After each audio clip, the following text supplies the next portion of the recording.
Carla's sick, just got back from the store, had to buy her some lemons so she could make her throat feel better. This is about the inefficiency of corporations.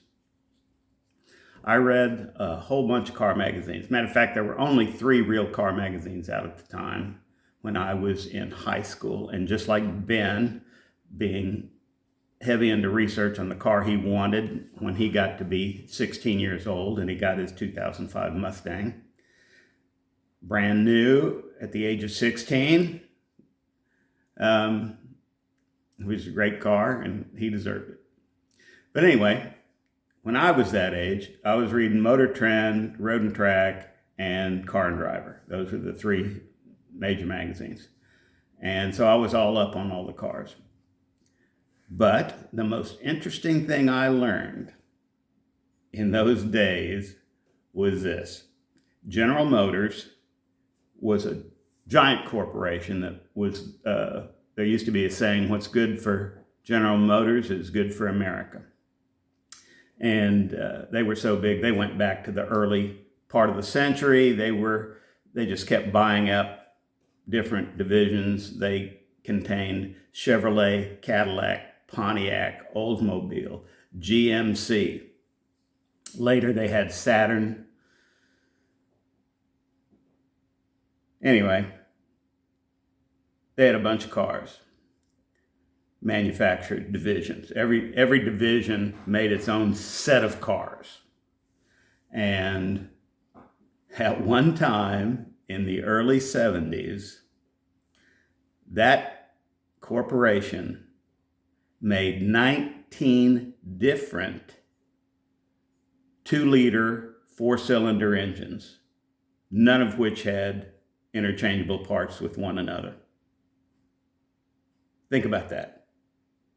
19 versions of the exact same engine, roughly same horsepower, roughly same operating, nothing magic about any of them, other than every division wanted to make their own to be special, I guess. I guess job security have something to do. Incredible waste. And the people at the top, that didn't even dawn on them. So that's how stupid you can be in organizing a corporation. Ultimately, what they did was they decided, oh, we're being very wasteful. So then they decided to do corporate cars.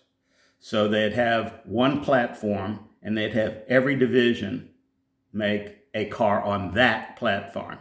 So you had, and it was mostly on the same assembly line. So you'd have a Pontiac and an Oldsmobile and a Chevrolet, even a Cadillac, all come off the same assembly line with a little bit different badging, maybe a little bit different interior components here and there. Just enough to where they looked different. They'd have a little different grille, a little different taillights. But it was like a 95% overlap.